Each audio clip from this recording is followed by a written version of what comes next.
Speaking of mild recommend, The Secret of My Success, Yes. the Michael J. Fox movie that I thought I had never heard of until I saw this movie poster. I said, "Oh yeah, I used to see this at Blockbuster all the time." Yeah, and I remember seeing it play on like HBO and where other premium movie channels back in the day. So Um, yeah. this might be one of the more '80s movies I've ever seen. Oh, this is very 80s. It's a very Painfully '80s. painfully 80s. Yes, from the music, from the visual style to the to The fashion. fashion. Yes, everything. Yeah. So this movie is like maybe one of the bigger successes we've covered on here because like in 1987 this thing brought in 111 million dollars according to Wikipedia Wow. on a very small budget, and that is probably almost entirely down to Michael J. Fox being the lead on the tail of Back to the Future. Oh yes, yeah, definitely, yeah. Well, it wasn't because of Helen Slater, because Supergirl wasn't a big hit.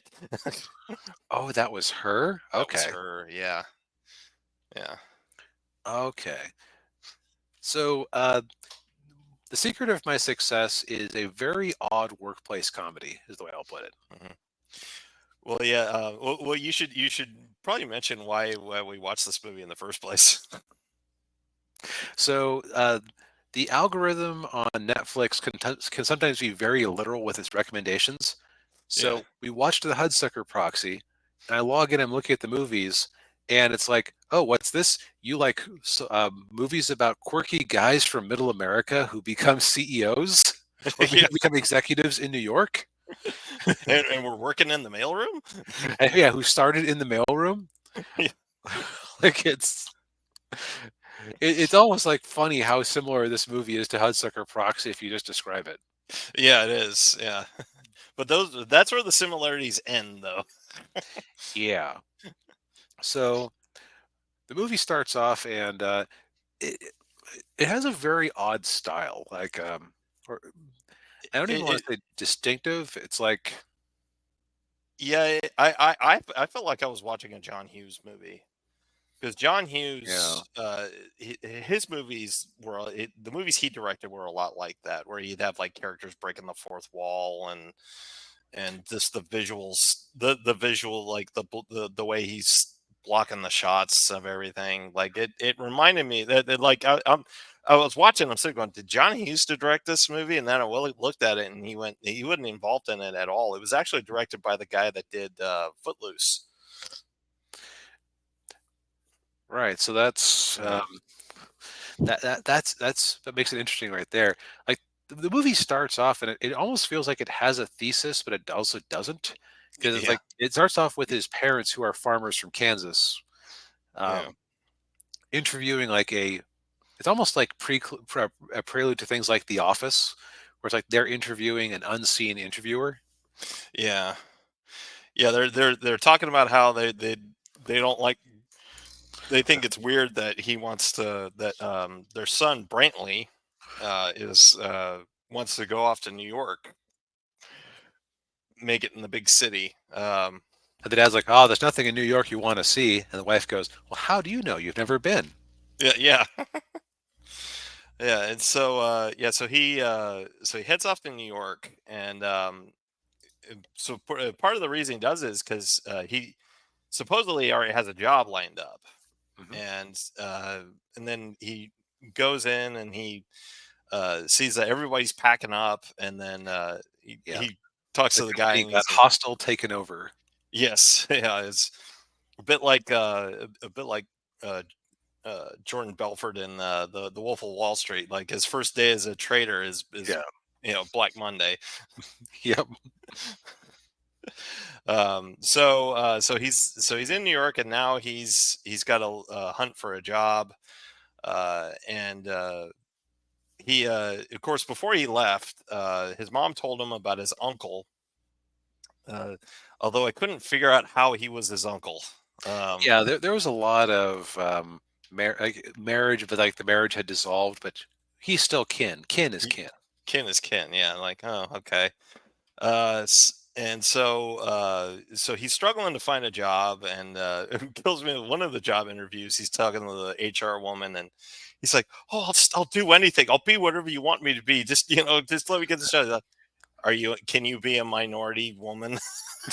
Yeah, yeah. This movie is kind of it's edgy.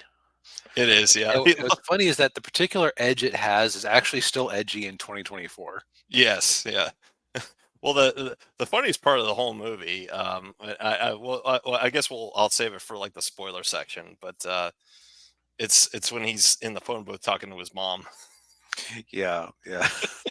That's the funniest part of the whole movie, in my opinion. Oh, yeah, definitely one of the best parts. Yeah, yeah, Um, so yeah, so he gets himself a rat trap apartment. He manages to convince his pseudo uncle to get him a job in the mailroom. yeah, And yeah, and, on his yeah, first day, he runs into Helen Slater's character, Christy, who, man, she is a beautiful woman, and that '80s fashion was doing its best to ruin that. yes, it Because was. there's good '80s fashion, but this is like the extreme shoulder pads, short, not not good haircut, overdone lipstick. Yeah, yeah, yeah. Her underlying beauty shone through despite her fashion choices, not because of them. Right. Yes. Yeah. Although her fashion choices were probably fit with her character, because she's very like, Right? She's in the executive pool. yeah, and yeah, she's very no nonsense, and she's, of course, all of her colleagues are men, so she has to dress Right. slightly more masculine. Yeah. So so one of the better parts of the movie also is when um, Brantley, aka Michael J. Fox, is getting shown around the office. Like, Yeah, because like you have a guy who's a minor character, but he's memorable because he's very sarcastic and lazy. Like the the boss thinks it takes 2 hours to do this route.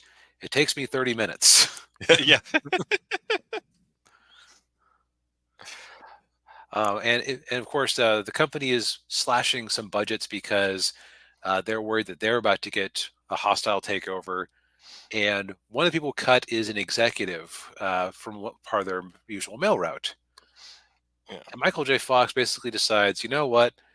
And it's actually, I thought, pretty well set up because they establish, hey, as the mail guy, he has access to a lot of private communication, so he knows what's going on at the company.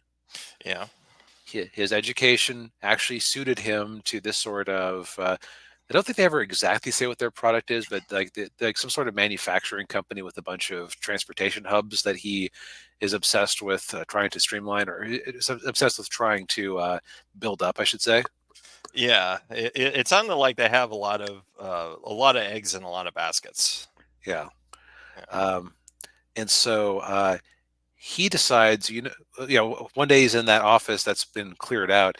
He picks up the phone and pretends to be the executive and makes some decisions. And his new scheme is to basically pretend to be an executive, and e- everyone just goes along with it. yeah. Nobody questions it. It's like, well, who are you? Oh, I'm whatever it was, Clayton, I think was his name. Yeah, whatever his fake name was. Yeah, like, oh, okay. Yeah, right. They also made a very big point of establishing just how big the company was. Like, as he put it, as he was reading through these memos that he really shouldn't have been reading. Like, Yeah, yeah, we have two different fulfillment departments, and neither one knows what the other one's doing. yeah, yeah. I think his uncle says they had like 30,000 people working in that office building alone. Yeah, So, like, for an implausible as heck premise like this, they actually managed to lay the groundwork to like make it so that you could see how somebody could slip through the cracks. yes, yeah, yeah. And of course, the only thing he has to worry about is that his uncle doesn't see him. Right, because he met his uncle, and so his uncle knows that he's the guy in the mailroom. Yeah, and there's also another subplot in there with his aunts. Yeah, I was just about to get to that. Yeah, This movie is kind of uncomfortable in places. Yeah. And it's like it's weird. Like I found myself laughing and finding the scene funny, and then I went, "Ha ha! Oh." Oh, I, yeah. I don't. So like, she's not his aunt by any sort of blood, Mhm. but she. So okay, so the CEO, played by Richard Jordan, character named Howard Prescott, has a what amounts to a trophy wife, uh, played by Margaret Whitten, character named Vera. And one day, just because he's mailroom grunt guy, he gets Yeah. assigned to drive her home because I guess her service had fallen through or something. Yeah. And she's having a breakdown because Howard is having a series of affairs, like, who's the newest bimbo, et cetera, et cetera. Yes. Yeah. And Michael J. Fox, being Michael J. Fox, is just very kind. You lied to yourself and told yourself you had to be 21 forever. I think you're beautiful. Yeah. and And so then she, and and then yeah, she proceeds to go all Harvey Weinstein on him yeah. in a scene at the pool evoking Jaws. Yes. And by the way, her finding out that he's his aunt doesn't stop her at all. She's still going after him. Yeah. Also, this is a horny movie. Mm, mm, Like there's multiple jokes about he meets Christy, the Helen Slayer's character, yeah. basically has a waking wet dream right there. Yeah. Um, he ends up in a rat hole apartment where his neighbors like to Yeah. make They're the very beast with vocal. two backs very Yeah. loudly. And like there's Yes. some visual comedy around his um, bed frame and walls shaking all night. Yeah. He even conducts them like an orchestra. Yeah. The so and I swear that whoever was directing this had an oral fetish. The way they kept focusing on Christy and Vera's lips in various scenes. And probably a foot fetish. Yeah, there's also some foot fetish stuff too. Yeah. And they played the Oh Yeah song from Ferris Bueller Yeah, let's take a quick twice. sidebar into the soundtrack. Yeah. This was distracting because this is like it's like if you told me, okay, I want you to score a soundtrack of 80s music, but you can't make any interesting choices. Yeah. It has to be the most on the nose 80s music possible. Yeah. What did you see who did the music? I did not know. David Foster. He's a big music record producer guy. So it's like he chose his best, his album's best, or his record label's best stuff, or Probably, yeah. You probably recognize him if you saw him. But yeah, it's yeah.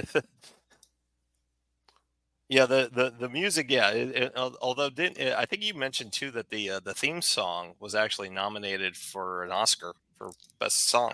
no, it wasn't an Oscar. It was a Golden Globe, Oh, Golden Globe. Okay. but it lost out to Dirty Dancing, which when I finally hit the theme song for the movie, I think it was the last song played over the credits. Yeah. I was like, okay, yeah, no. Time of My Life deserves to win this. This shouldn't have even been in contention in a sane universe. Yeah. Yeah. Yeah. Yeah. You got a song being sung by one of the Righteous Brothers. Yeah. Yeah. No, no, yeah. Um, and I think yeah, at least the connection that it has with the Man from Uncle is that it kind of fell apart in the third act. Yeah. It kind of they rushed to the conclusion, and my biggest problem was that there were really no repercussions at all for anything that he did. Right, because he lied to everybody the whole movie. Yeah. Uh, but what the heck? We're spoiling a 30-year-old comedy movie. Yeah. Yeah. Deal with it. He, uh, his girlfriend forgives him, like Christy forgives him without there being any problems. Yeah. He gets everything he wants. It's like you lied and defrauded people. Yeah. Now, and mind you, they were trying to Like I remember I looked up some of the reviews on this one, and I believe Roger Ebert believed that Michael J. Fox was horribly miscast. He might have been miscast from the perspective of what the character actually was like, but from the perspective of making you like the character, Michael J. Fox did a lot of legwork to make Brentley a more sympathetic main character. Yes, he did. Yeah, probably more so than like maybe like Charlie Sheen Okay, or that is so funny that you said that because I was like on a walk this morning. I'm thinking, well, okay, well, if he was miscast, who would I have put in there? And I thought of Charlie Sheen too for the time period. yeah, it fits. Yeah, or maybe or even Emilio Estevez, his brother. I mean, Yeah, yeah. like it would have been somebody who. On the other hand, I would say that Michael J. Fox can like portray the sort of like aw shucks, corn-fed Kansas farm boy Hmm. angle. So maybe this is really a story about how the city will pervert you, Yeah, maybe. Yeah. Um, but oh, you're still muted. but like they don't acknowledge that he's been perverted by the city, which is No, strange. yeah, yeah. Um, Hmm. and yeah, and to go back to like the funniest joke in the movie, when he's in the phone booth talking to his mom, and his mom's like, "Oh, is it really safe? Is it safe there?" He's like, "Oh yeah, it's really safe." And then the bodega right next to him is getting robbed. Yeah, like shots fired, Yeah, police are police are there. tackling this guy. Yeah, Yeah, yeah. The bullets are flying. He's got to duck down, and the bullets are flying by him. And she's like, "What's that noise?" It's like, "Oh, it's not. It's the TV. I'm watching Miami Vice." yeah. And what I'll also say about the ending is that they kind of okay. So like I actually like I do a little bit of investment of my own, and I like stories about business, and Hmm. I could follow The Wolf of Wall Street very clearly, and I could follow Hudsucker Proxy very clearly. Yeah. I feel like this was either too technical or they made crap up for how easily they were able to like redirect a hostile buyout. They made crap up. I think for the most part. Yeah. 'Cause it happens very quickly. Yeah, and yeah, yeah, that part of it was very unrealistic. Yeah.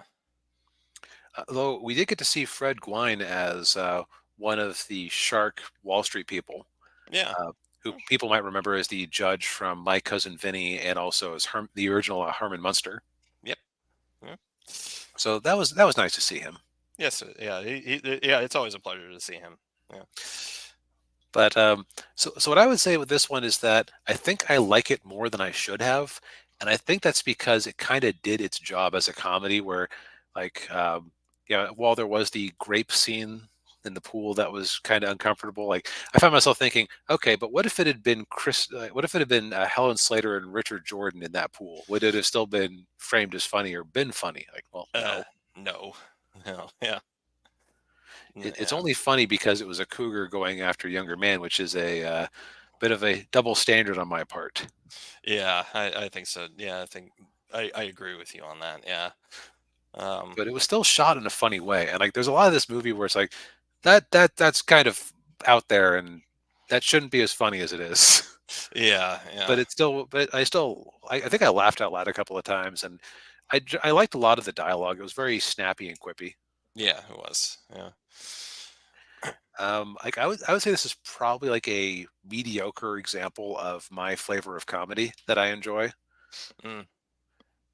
So it's like, I won't say famously because we aren't famous, but like a few months back, I watched Animal House for the first time and didn't really care for it. But Yeah. um, Yeah. but what this basically was, it was the scenes I liked from Animal House with that one shyster um, taking Oh. advantage of like pretending to be the boyfriend of the girl who had died in the kiln explosion. Oh Like, yeah. Otter. Yeah. yeah, Yeah. it was basically giving Otter a whole movie to just otter his way through it. Yeah.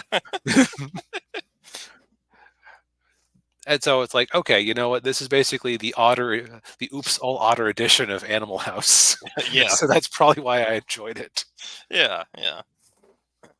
Yeah. I mean, I thought it was a funny enough comedy. Definitely a nice time capsule of the 1980s, which for a lot of people is a favorite decade of theirs, and I can see why. Yeah. Yeah, this is kind of like the second half of the 80s. I don't think has aged as well, or at least isn't remembered as fondly. Mhm. So it's kind of interesting just as like a little historical snapshot of what people thought the pop culture was at the time. Yeah. Yeah. I'm not going to go rush out to watch it again anytime soon, but I don't regret the choice to review this. So I guess the Netflix algorithm can keep recommending us movies about people from the Midwest who become executives in New York in a period piece, Yeah, yeah. starting in the mailroom. Yes. They're, uh, if I had a nickel for every time we've watched that movie, I'd have 2 nickels, which isn't a Goals. lot, but it's Yeah. weird that it happened twice. Yeah. To Uh, quote the meme. yes. Well, yeah, I think we've said all we need to say. Yeah. Yep. Well, And